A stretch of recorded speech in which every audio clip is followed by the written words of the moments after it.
Israel, what it do, my family? Blessed be our Father, Yahuwah Elohim Almighty, for another time to come before the people of Yah. I have a couple of things in my heart, family, I want to share with everybody. And it's pertaining to, did you take the bait? And what I'm talking about is what's really going on now. With the government shutdown, there's no more money for SNAP, welfare funds, and EBT cards and stuff like that. And a lot of people really don't know what they're going to do. I saw some Gentile lady a couple of days ago on, it could have been on a network channel, on the news, could have been on a YouTube video I seen.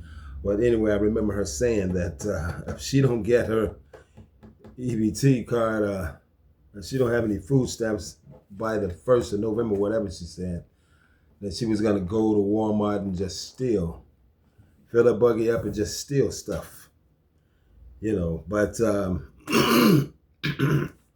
you know, for people who depend on the government, I mean, my thing is like, you know, how long did you think this is going to last? And I'm not talking about the senior citizens and the elders and stuff like that, you know, but for young people who, you know, able-bodied to work. I mean, I think anybody young enough to work, and if nothing is wrong with you physically or mentally, you should be working, you know. But I understand, like, people need to get on that stuff, you know, to help launch them into something. It's like it's needed, you know, for temporary purposes. That's what it was created for, you know. But a lot of people make a career out of it, you know. It's like free money, free food stamps, WIC and stuff like that. You know, people can get spoiled. You know, I understand. You know, but you know, this government, you know, is like, and then the times that we're in now, you know, and Yah is, you know, causing a lot of our oppressors. It says in the scripture that, you know, that the curses that were on us, that he put on us, and now the curses are being lifted off of us and put on those who oppressed us and those who hate us. So that's a lot of what's going on. And if you have been one, even if you can be an Israelite, if you have been one, you know, with the nations who are over here as immigrants dependent on this government, you know, now he's orchestrated where, you know, those who oppressed us and hated us are now fighting each other. And this is all the judgments of Yah, family. So, you know, so to depend on this system, you know, and not depend on the Most High, you know, that is a big mistake. That is a big mistake, even if you're an Israelite, because you will be, you know, awakened to what's really coming upon this land and around the world, that the judgments of Yah is coming, you know. So he wants his people, he wants us to depend on him. And even, you know, our example of who we should be dependent on is in the scriptures. You know, I mean, like, Satan always is going to offer you something, you know, that appeals to you, appeals to your flesh. I mean, especially if it's anything has to do with money or something like that, because he knows the weakness of mankind, you know. And a lot of people can be, you know, a lot of people can be baited with money and stuff like that, you know, and Satan knows it. And so this government, I mean, wow. But I am so happy that Yah is doing things against those who have oppressed us. And as far as these governments, you know, the nations in the world, and you can clearly see that he's taking the curses off us and putting them on those who have oppressed us and those who hate us. And I have a scripture that I'm going to read out of the book of Matthew chapter 4, verse 8 to 10. And, you know, it's talking about when, you know, Satan, he has the same tactics that he's always used, you know, but you have to join with him. When he offered you something, you have to join with it and take it and receive it. And then when you do that, he got you. But when he tried this with our Messiah, this is what happened. Matthew chapter 4, verse 8 to 10. Again, the devil taketh him up into an exceedingly high mountain, and showeth him all the kingdoms of the world, and the glory of them, and said unto him, All these things will I give to thee, if thou wilt fall down and worship me. Then said Yahusha unto him, Get thee hence, Satan, for it is written, Thou shalt worship the Adonai, the Elohim, and him only shalt thou serve. See? He taketh him up on a exceedingly high mountain and showeth him all the kingdoms. He was offering him all the kingdoms of the world, which were in Satan's control because Adam and Eve had failed and he took over everything. But Yahusha didn't go for it. He didn't go for it. He turned him down. You know what I'm saying? But I know sometimes people have families and stuff and they depend on that stuff, and you get used to getting it every month, and you depend on it. But this country is, what, 36, 37, 38 trillion dollars in debt. It's like, that's a wake-up call right there. This country doesn't have unlimited funds to keep, helping people. And so, the daughter of Babylon must fall.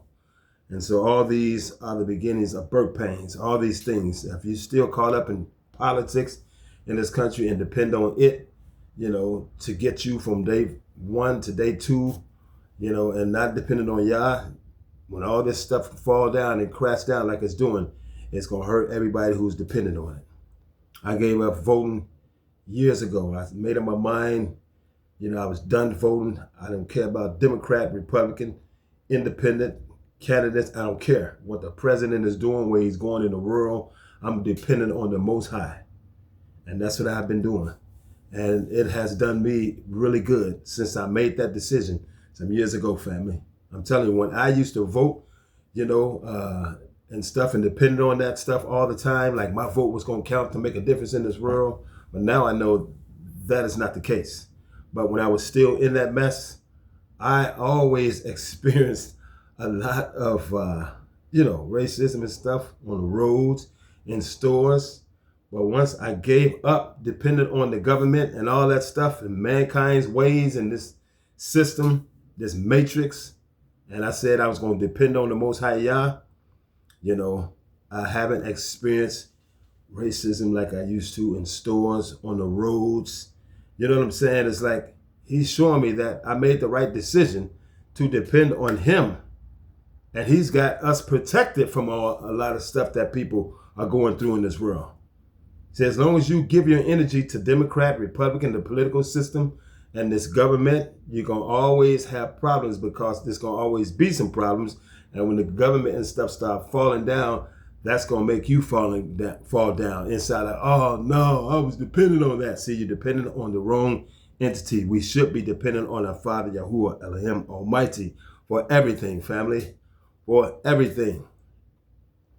You know what I'm saying? And I do have a little 3-Eye Atlas update. But I want to share this also, family, before I get to the 3-Eye Atlas update. Back in, I think it was 2018, when I was on Facebook, one Sunday afternoon, I was home alone, like normal. And I was kind of bored. And I felt like singing. And that's, I always feel that way. And so I said, okay, I'm going to do something different. I'm going to go live on Facebook and sing this a cappella song. And I did it.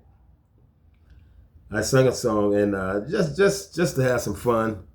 And then I finished, and that was that. I think at the time I had about 200 Facebook friends. And the next morning I woke up, Monday morning, I had about like 250 friend requests. And I was like, whoa. And before that week was out, I had added like 5,000 friend requests within 5 days. And I got some DM messages from the Illuminati. And people was calling me from Europe. This doctor, this lady, she said, I don't really normally do this kind of stuff.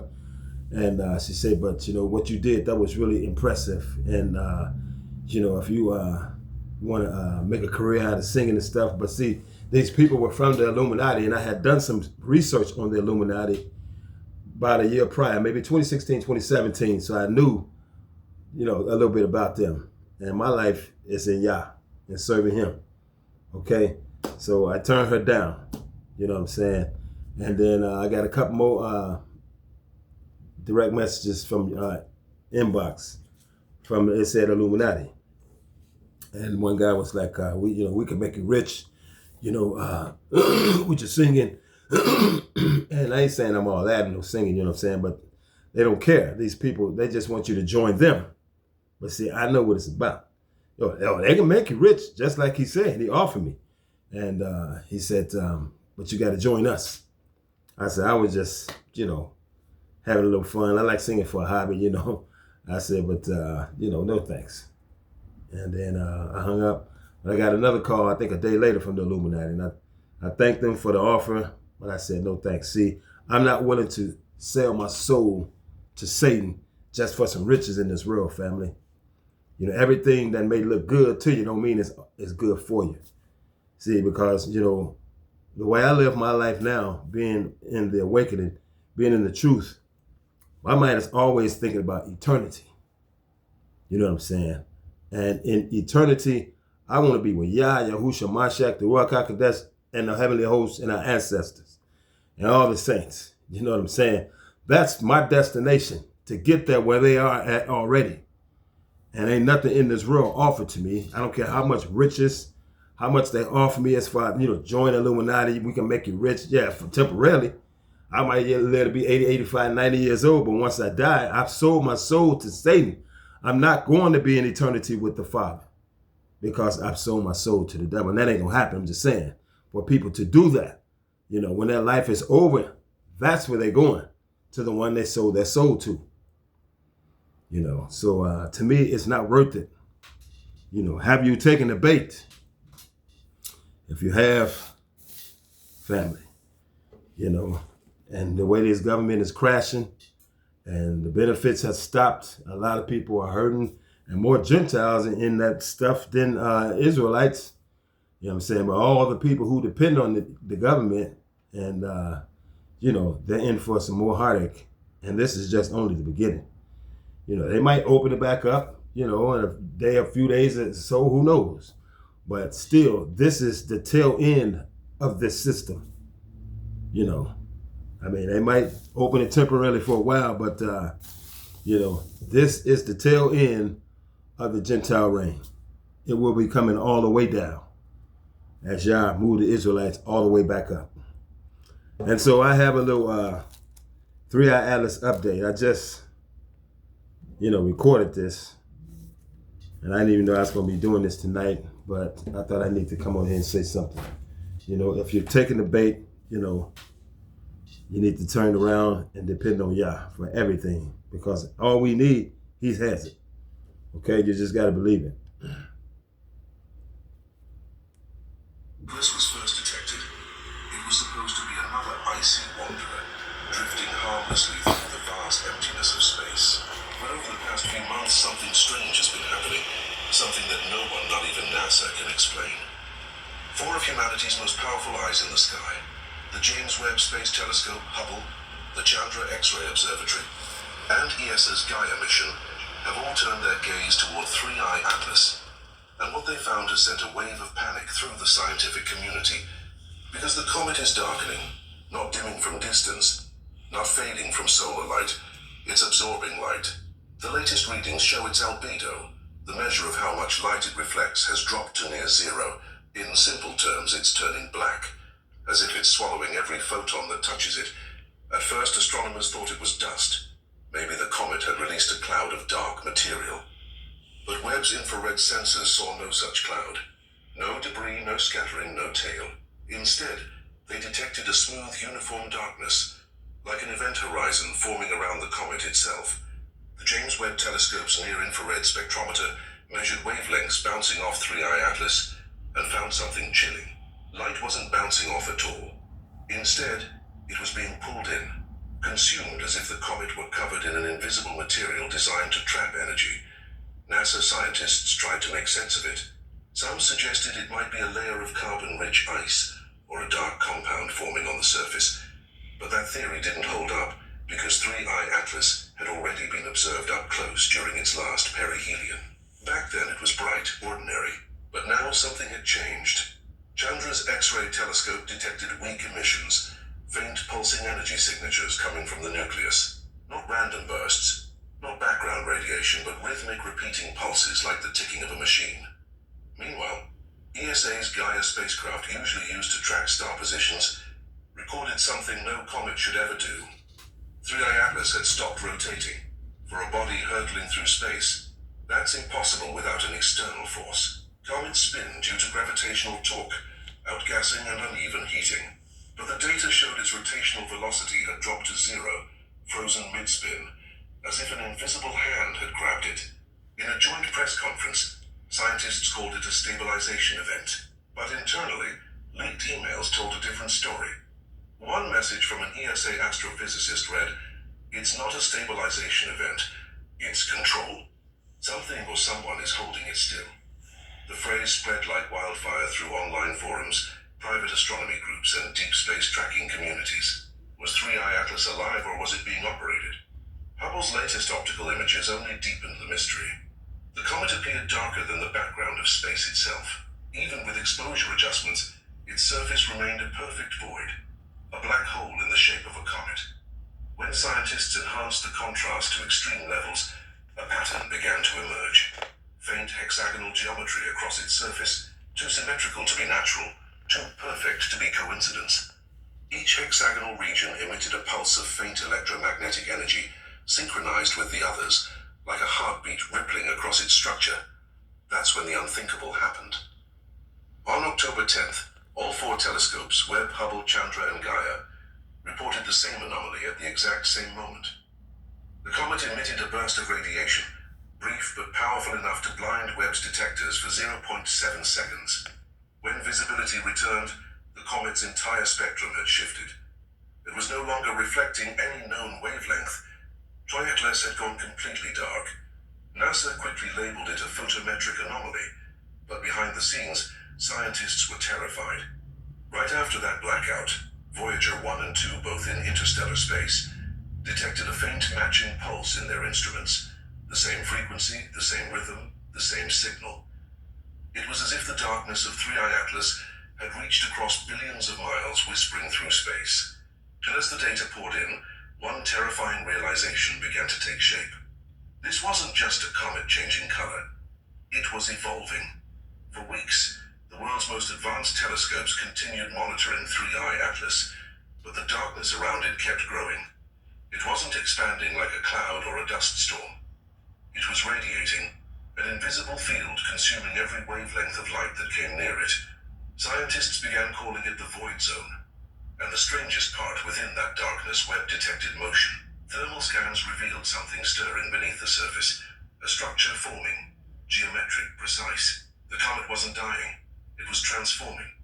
When analyzed in the infrared, its heat pattern didn't match any known ice or rock behavior. Instead, the temperature distribution was deliberate, uniform, almost as if being regulated by an internal system. NASA's astrobiology division couldn't ignore it any longer. They formed a classified task group under the codename Project Umbra, Latin for shadow. Their mission to find out what 3I Atlas really is. By cross-referencing data from the four telescopes, scientists built a 3D thermal model of the comet. The core showed hollow cavities arranged in near-perfect symmetry, radiating outward from a central point, almost like a machine's internal design. Then something incredible happened. For the first time in recorded history, 3I Atlas began emitting sound. Radio telescopes picked up ultra-low frequency waves that, when converted into audio, formed a steady rising hum, like a distant engine powering up. And embedded in that frequency was a pattern, repeating, deliberate, intelligent. After weeks of decoding, the signal translated into binary coordinates. But the location wasn't random. It pointed directly at the sun. 3I Atlas was aligning itself with the solar axis, as if preparing for something. As it did, the dark field around it started pulsing once every 61 seconds. With every pulse, nearby starlight dimmed slightly, suggesting the object was bending or absorbing local spacetime. The effect was measurable, real. Then, on October 16th, the Chandra X-ray Observatory detected an enormous burst of energy, the kind that usually comes from a pulsar or black hole, emanating directly from 3I Atlas. When Webb captured the event, the images were staggering. The darkness split, revealing a ring of blinding white light before collapsing back into itself. It was like watching a portal open and then close. NASA immediately classified the images, but leaks began circulating online. Blurry stills showing what appeared to be a circular aperture forming at the comet's center. Inside that aperture, a faint silhouette of structured geometry, not random but engineered. The global space community erupted with theories. Some said it was a dormant alien probe reactivating. Others believed it was a natural wormhole formation. And a few feared it was something far more dangerous, a mechanism designed to harvest energy from stars. Within days, the dark field around 3I Atlas began expanding again. But this time it wasn't absorbing light, it was releasing it. 4 telescopes observed faint golden streams flowing outward, almost like tendrils connecting briefly to nearby cosmic dust before retracting. It looked alive, and then, as suddenly as it began, the comet stopped emitting entirely. Silence, stillness, total darkness. The data stream from all 4 telescopes went blank for 7 minutes, the exact duration of the solar synchronization signal recorded earlier. When systems came back online, 3I Atlas had changed course again. Its trajectory had shifted by nearly 0.05 AU, an impossible movement for an object of its size without propulsion. Yet the data didn't lie. It was now heading away from the sun toward interstellar space, the same path taken by Voyager 2. And just before disappearing from Webb's visible range, the comet flashed once, a single pulse of pure white light. When scientists decoded that pulse, they found embedded data. The exact binary structure of the human Arecibo message sent to the stars in 1974. Our message, reflected back, as if 3I Atlas had received it and was responding. Family, it's a shame. We gotta depend on amateur astronomers and amateur, scientists as far as like giving their take on what 3I Atlas and those other objects are doing out there in the interstellar space, and now even inside of our solar system, because NASA was a part of the government. They're hush-hush on things that they know that they haven't told the public yet. But what else is new? We've never been able to depend on them for telling us the truth about anything, really, if you really think about it. So they've always been hush-hush. But I know that they're terrified. They got to know that what's out there is coming to bring them down. And the sooner the better. Okay, family, one love and shalom. Okay, family, that's what I wanted to share with you guys this evening. Okay, so I'm getting ready to see what else I can find in there to share with you guys the next time. So until next time, family, one love and shalom.